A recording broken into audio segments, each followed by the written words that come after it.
When it comes to what your family eats and drinks, you know your choices matter.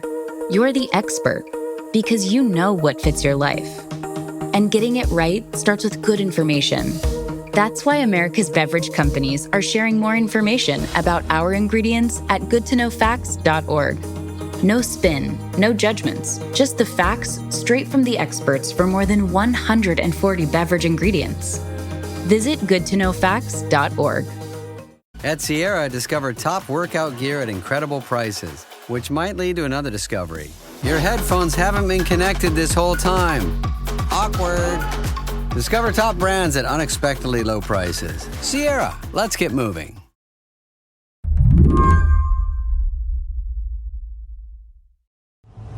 Speak Spanish. Hello. I'm Christy. I wanted to ask you a few questions. How long have you been in the United States? There's this video that was circulating on X recently. In it, you can see DHS Secretary Kristi Noem accompanied by federal agents, and she's leaning into the backseat of a car in Portland. She's talking to a man who she says is an immigrant with a sex offense conviction. I asked McKenna Kelly from Wired to describe it. She kind of opens up this car door and leans over against this man who appears to be at least some kind of like a detained immigrant. And she, on this video, is interrogating him about how many times he's crossed the border. When was the first time he illegally crossed the border? It was 7 years ago. They go back and forth through an interpreter, but Noem's message is clear on camera. You also know it's a crime to be here illegally, and you will be prosecuted for it, correct? Noem is being filmed, not by a journalist, but by MAGA influencer and podcaster Benny Johnson. Benny Johnson is a historied character in digital media. He used to write for BuzzFeed, where he was fired for plagiarism. And then he kind of had... he was one of the first people, honestly, who had this, like, canceled to stardom rise, right? Like, he had been canceled or been, accused of doing terrible things, and it only made his career grow. And so he really kind of grew to fame when he became attached to Turning Point USA. Charlie Kirk's group, where he then started doing his Benny show, where he was kind of it was kind of like a meme show where he would, it was kind of funny, but it was news shows, the beginning of this kind of like podcasty news video era. Now he's kind of struck out on his own, still kind of loosely affiliated to the Turning Point network, right? But he's producing his own show every day, and now getting brought along with DHS Sec Kristi Noem and being used by the federal government, by the Trump administration to pass along a lot of its messaging. Johnson and other influencers tagged along with Noem in Portland, including filming a meeting when she prayed with ICE officers. And Lord, I just ask that you continue to put a hedge of protection around these officers. Keep them safe, Lord, but that also that you would continue to bless each and every one of them and their families, and Lord, that you would protect the freedoms that we all enjoy. One question I have in reading your reporting and in watching a lot of these videos, is this content designed to show people what's happening or to create an opinion, create an image of what is happening that may not be fully factual? Yeah, I think that's kind of part of the purpose of bringing along influencers, right? Instead of a lot of what we saw with Noem's visit to that ICE facility in Portland, they brought a bunch of influencers, right? They did not allow a lot of actual journalists into that ICE facility. Oregon newspapers were reporting that they had been repeatedly asking for a tour of this facility. So the whole reason why you would bring someone like a Benny Johnson is because you know the kind of content he produces. You know that what he's going to put out there is something that the administration sees as supporting their own agenda. It's there to not just report, right? Because if you wanted to report, you would bring journalists. It's there to convince.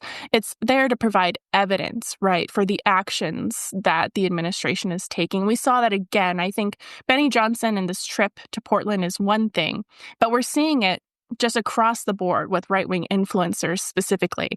They film, they cut, they tweet, they get themselves on TV. And the administration gets the message it wants into the palms of people's hands. And it's because you have folks who are, you got to hand it to them, a master at their craft, right, of propagandizing all of this.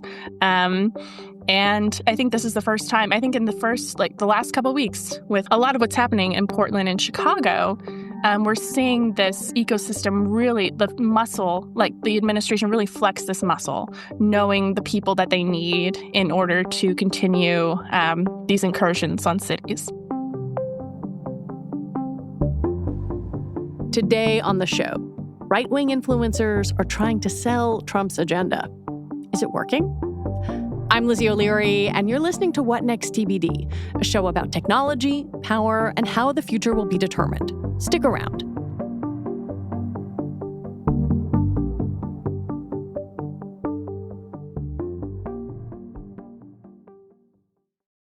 This episode is brought to you by Saks Fifth Avenue. Saks makes it easy to find the perfect gifts and holiday looks that suit your personal style. The holidays can be a lot of things: exciting, relaxing, heartwarming, and yes, sometimes even a little stressful. That's why you need Saks.com. Saks makes holiday shopping easy, stress-free, and most importantly, fun, whether it's for yourself, your family and friends, or even the pickiest person on your list. You can feel confident going into this holiday season, knowing that Saks is there to help you find inspiration, curate a holiday wish list, pick out gifts for your loved ones, and have a look ready for whatever might come your way.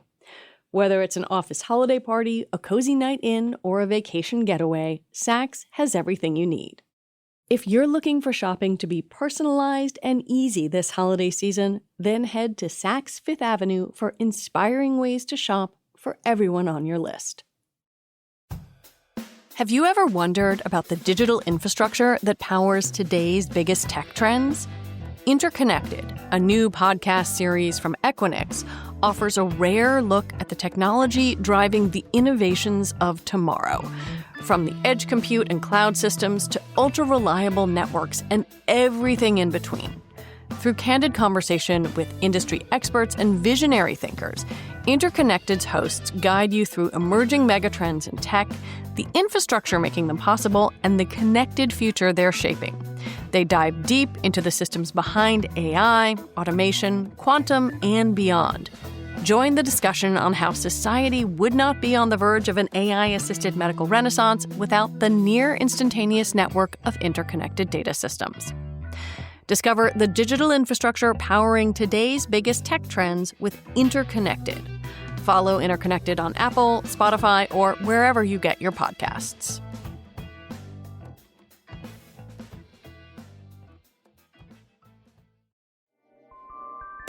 Everyone's been talking about AI lately, but face it, just talking about tech trends doesn't help you be more efficient at work. For that, you need the right tools. You need Zapier. Zapier means you and your team can put AI to work and actually reap the benefits, not just talk about it. With Zapier's AI orchestration platform, you can connect top AI models to the apps your team already uses, so you can add AI exactly where you need it. Teams use Zapier to streamline their marketing, sales, IT, HR, and more. Whether it's automatically enriching leads, coaching your sales rep, resolving IT tickets, or something else, you can do it with Zapier. Zapier is for everyone, tech expert or not. No IT bottlenecks, no complexity, no AI hype, just results. Teams have already automated over 300 million AI tasks using Zapier. Join the 3.4 million companies already automating with Zapier and transform how you work with Zapier and AI. Get started for free by visiting zapier.com/TBD. That's zapier.com/TBD. That's zapier.com/TBD. I think it would be helpful to run through like a cast of characters. Who are the big influencers who embed with the Trump administration on these missions or create a lot of the videos that they want to see go forward outside of Benny Johnson? Who else is out there? Yeah, Andy Ngo is a big one. He is one of the people over the last 10 years who has kind of made a living, right, out of going to protests across the country, whether those were Black Lives Matter protests in 2020 or to the protests that we're seeing now outside of ICE facilities with what the administration is trying to call a violent Antifa, right, and trying to catch folks on their worst behavior. The elections night protests turned to riots, 3 days of violent rioting in Portland, and it was the first time that I saw groups dressed in black with their faces covered. This is 4 years before COVID. Some of them were waving the black flag of anarchism, some the red flag of Marxism, and within seconds they would ravage one street to another, to another, to another. There's a kid named Cam Higbee who has also kind of picked up on this as well. Trump called him by name in the Antifa roundtable and seemingly knew him really well. Please, Cam. Yeah, I've just got something very short. I'm attacked every time I do my job. When I leave my house to go to work, I am violently assaulted. I've had guns pulled on me. I've been bear sprayed. I've been beaten down. I've been almost killed. So my question for all of you is, how would you feel if every time you showed up to work, masked militants tried to kill you? Because that's how we feel. That's our lived reality. Nick Sorter, he is also a part of all of this. He himself kind of became the story over the last couple of weeks when he was arrested, right, for a protest outside of a Portland ICE facility. When they say they make arrests based on observed behavior, in these circumstances, I believe that observed behavior was being a conservative. Just being totally honest with you. You saw the video. There was another video that came out yesterday showing a close-up of what happened, and nobody, even my biggest detractors, cannot take that video and say, I was the aggressor in the situation. Any charges were dropped. He was not really found of any wrongdoing, but that still became a moment, right, where the administration had to react. And say it's not just the protesters, right, but it's also the law enforcement officials. Right. Police arrested him on a disorderly conduct charge. Yes. And so it's not just, right, these protesters, but it's also the law enforcement. And they're not doing their job. And that's a reason why we need to bring in the National Guard.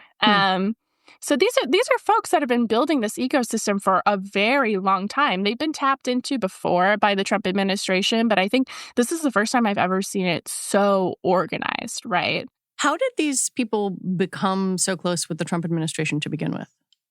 If you just look at the folks in the Trump administration, right? These aren't like career officials, right? These are people They are influencers themselves. They are influencers themselves. These are folks who grew up in the same ecosystem, right? These are people who know each other, who are reposting each other. It's not like these people are, it's not like they worked at the same companies, right? Or they worked for the same government officials, even though some of them have. But they all exist in this kind of right-wing bubble community. And so they all know each other. These people are all online. Look at Kash Patel, right? Who is leading the FBI. Dan Bongino, these people are posters through and through, and they understand this ecosystem and network better than anyone. And so they've been there along the ride. They've been reposting these folks. They've been engaging with these folks for a long, long time. I want to talk about how a piece of content kind of moves through this chain, because I think that helps people who are not in this ecosystem understand how important it is. So if someone like a Benny Johnson posts a video on X about ICE raids or Antifa, what have you, what happens next? Yeah. So Benny Johnson has, I think, 4 million followers on X. I think that's his biggest platform. So what happens there is that you have all the people who know Benny, right? All these other right-wing influencers who are embedding his videos, who are sharing the videos. They get millions and millions of views. And then by the time when all of these right-wing influencers share, it becomes a viral moment, right? All of a sudden, our eyes are on Kristi Noem interrogating this man in the back of a vehicle. And then once it becomes this viral moment, well, then the news picks up. Cable networks like Newsmax or Fox News pick it up. And then not just do they play this video again to those audiences, but then they'll bring Benny on, right, for an interview. And that's what we saw with Benny following Kristi Noem. We're actually broadcasting to you from the ICE facility here in downtown Portland. The windows have to be blacked out and tarps have to be put up because Democrats keep shooting sniper rounds into ICE facilities. Kristi Noem had to walk the premises today with body armor men standing beside her because the left is so violent here. Every time we came or went, left-wing protesters had to be cleared out of the streets. They spat on the vehicles. They screamed at us. And right outside, Rob, there is a massive bit of graffiti that says, "We own the guillotines. We're bringing them to you." And then Benny, of course, posts that video online, and the cycle continues to happen. It's this kind of like self-feeding Ouroboros of content that the administration has recognized and tapped into. I think that part is really important because I think if you are 65 and do not look at TikTok, do not look at social media, you might say, well, like, why is this important? But it's important precisely in that way where suddenly it is on Fox News during someone's dinner hour and they are exposed to this content machine that has been worrying and producing and creating long before it ever got to them. Exactly. And that's how this gets to everyone. And then that's how the Trump administration is able, right, to justify the actions that it's taking in places like Portland. When we come back, but is any of this actually changing Americans' opinions?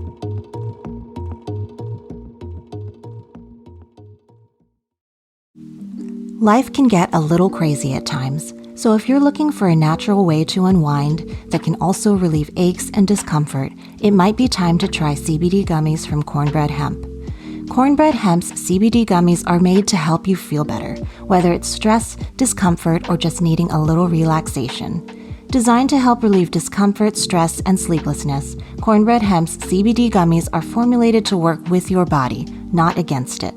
And they only use the best part of the hemp plant, the flower, for the purest and most potent CBD. All products are third-party lab-tested and USDA organic to ensure safety and purity. And with Cornbread Hemp, you can count on fast shipping and reliable customer service. Right now, TBD listeners can save 30% on their first order. Just head to cornbreadhemp.com/TBD and use code TBD at checkout. That's cornbreadhemp.com/TBD, code TBD. Shape the future of enterprise AI with Agency, AGNTCY. Now an open-source Linux Foundation project, Agency is leading the way in establishing trusted identity and access management for the Internet of Agents. The Internet of Agents is the collaboration layer that ensures AI agents can securely discover, connect, and work across any framework. Join industry leaders like Cisco, Dell Technologies, Google Cloud, Oracle, Red Hat, and more than 75 supporting companies to set the standard for secure, scalable AI infrastructure. Empower your company to deploy multi-agent systems with confidence. Is your enterprise ready for the future of agentic AI? Visit agency.org to explore use cases now. That's agnTCY.org.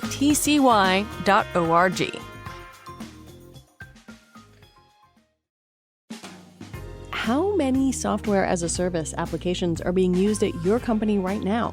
Can't keep count? You're not alone.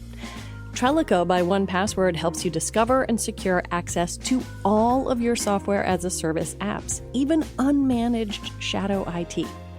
Trellico by 1Password inventories every app in use at your company. Then the app pre-populates profiles to assess risk, letting you manage access, optimize spend, and enforce security best practices across every app your employees use.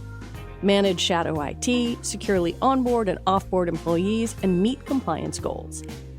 1Password exceeds the standards set by various authorities and is a leader in security. Take the first step to better security for your team by securing credentials and protecting every application, even unmanaged shadow IT. Learn more at onepassword.com/TBD. That's onepassword.com/TBD, all lowercase. Well, right now, as you say, the Trump administration is trying to sell these actions to the American public. That is largely skeptical. I was looking at numbers from an NPR Ipsos poll. Only 38% of Americans in that poll supported deploying National Guard troops to a major city in your state. That was how they asked the question. And you talked to researchers who talked about kind of the purpose of these videos, where it sounds like it is, creating the illusion of popularity for something that is unpopular? That's exactly what they said. So I speak to Sam Woolley at the University of Pittsburgh a lot, and he has done some of the best research on influencers and how influencers are used in politics, whether that's in elections or also in propaganda, how nation states use influencers to spread misinformation, disinformation. When I talk to him, now we're in this era where it's not even just amplifying stuff that's already online, right? Using influencers to amplify this stuff, but also using them to create the content and then amplify it. And so they're not just, creating an illusion by boosting misinformation they see online, but they see a need, right? When you have these close relationships with the Trump administration, you know what it is that they need, right? To push their message, to push whatever policy that they need in place. And then you can just go and you can put yourself in a position to create that, that image, that illusion, and then you have the network to boost it. That is propaganda. Precisely. Is it working? Is it changing public opinion? I just don't know if we know yet. But does it matter, right? Because at this point, does it matter if people are changing their minds? Because we're not close to any kind of election, what is it that folks can, we can look at the disapproval numbers of all this stuff, but how does that actually affect the mission at all? Not too much. Any of this really is trying to carry water until the next election in the midterms, right? Yeah. To see how Republicans, react to a lot of this, or maybe this goes into the bucket of things, right, that the Trump administration will have to find out over the next couple of years, whether or not folks buy into the whole thing. At the same time that this is happening, journalists from traditional news outlets are being barred from covering things. The example of Oregonian reporters not being allowed to the Portland ICE facility Benny Johnson was. And then I wonder what kind of picture Americans are getting and whether it's just a picture that's wildly fractured.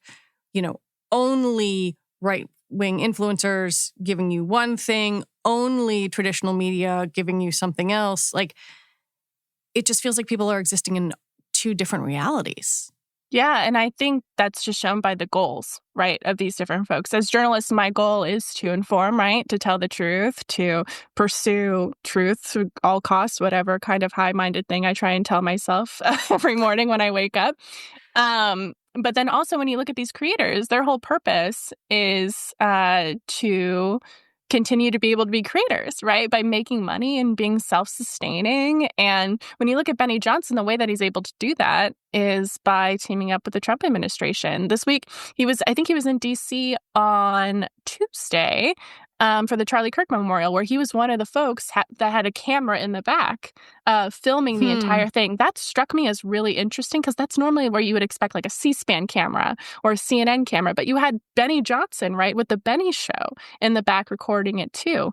And so for the first time, and I think especially in the last couple of weeks, we're seeing this kind of merging or attempt to merge, right, or morph what it is or who it is that can cover the White House and who can cover politics in the federal government. With Pete Hegseth's Department of War, I guess, trying to say that you can't report on things that we tell you can't report. That's what you do with an influencer. That's called an influencer briefing. What is the outcome of all of this? And right now it's starting to look like if you don't obey these rules, right, you get shaken down and you don't get as much access as the people who are willing to carry water for the administration. As someone who is a professional journalist and has been doing it for more than 2 decades, it seems like it is very important to point out that Last year, there was a big drama in which the Department of Justice alleged that Benny Johnson and Tim Pool and other right-wing creators were perhaps inadvertently paid by a Russian propaganda outlet, sort of through another media company, which I feel like if you are just a person watching things on your screen, you have no way of knowing what the standards are of the person you're watching, where the money comes from, and what they themselves may or may not be aware of, whether they are being used for influence operations even beyond their own understanding. Yeah, there's no laws, regulations, or whatever requiring these people to disclose their funding whatsoever. That was a huge issue, right, over the election. But now we're seeing it's even scarier now, knowing that these folks are so embedded in the Trump administration and could be receiving money from different like non-governmental organizations, different nonprofits, whatever dark money groups. You just have no idea. And it doesn't seem like there's any desire or motivation, right, to regulate whether or not they should.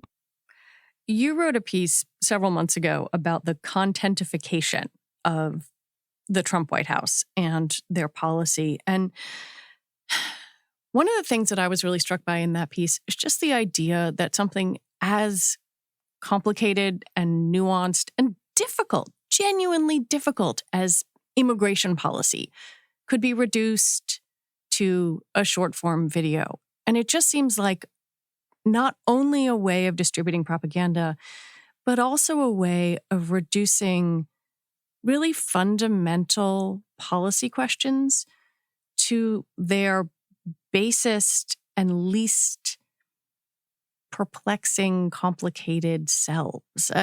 I wonder if it just makes us all dumber. That is the scary thing, right? And if you're on TikTok at all, that's like a huge conversation with people saying, like, right now, I feel like folks are getting dumber. But yeah, no, I think that's the big question. That is the big fear. It's hard to have a nuanced conversation in a minute-long video. It is very hard to have those conversations in comment sections. And that is where, when the Trump administration is trying to deliver these messages, they're focused on these platforms. And even if there was a desire, right, to have some kind of nuanced conversation, which I don't think there is, it's nearly impossible to have unless you, right, try and go on this what we have with like long form podcasts or things like that. But again, it doesn't reach everyone, but I don't know. What happens as Trump administration allies then gain control of these social media networks? Do they just begin to exert even more influence over not just the production of information itself, but its dissemination? We're already seeing that. This week, what we saw there was reporting that Meta, Facebook, right, took down a Facebook page that was helping to identify where ICE activity was. The Trump administration reached out, and that page was shut down. Now, if you pay any attention... That reminds me of something. Sure reminds me of Murphy v. Missouri and the Biden White House, right? The Republicans have criticized the Biden White House for reaching out to Meta, right, and asking them to remove COVID disinformation and misinformation. And that was a whole discussion. And now we see that happening again. I had a conversation with a source who worked at the White House a couple months ago. This conversation is reminding me of this. And they were telling me about conversations that they had with TikTok over the last 5 years as somebody who worked in Republican politics. And to them, 5 years ago when they were first trying to make accounts for whatever their clients were, they were used to, not being able to post about guns, right, at all, because then their page would get taken down. And now they were remarking to me that the table has turned dramatically. You have these platforms who are excited, right, to have these, or at least pretend to be, or try to convince these Republicans, right, that they're excited to have Republicans on them, and how this just continues to change and flip. And now you're seeing, Larry Ellison and his family taking over not just, Paramount and all this stuff, but also TikTok. You see all of these big tech CEOs, Mark Zuckerberg, Elon Musk, of course. We've talked about Doge so much, and X, and all those folks showing up to the inauguration. We're in a new era, right? Where it's a lot easier, according to Republicans, to be a Republican or a conservative online. And, we're entering this phase where things are changing, and it'll be see what happens with these new takeovers of platforms.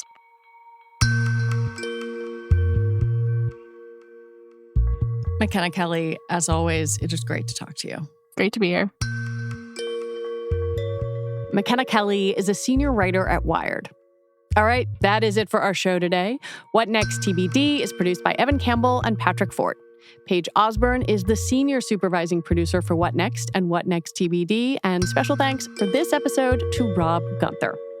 Mia Lobel is the executive producer here at Slate, and TBD is part of the larger What Next family. And if you like what you heard, please come check out our bonus episode of The Discourse, which came out this morning. I talked with Slate Money's Felix Salmon about OpenAI's deal with Broadcom and NVIDIA and AMD and where all that money is gonna go, and maybe there's an AI bubble? All right, we'll be back on Sunday with another episode. I'm Lizzie O'Leary. Thanks for listening.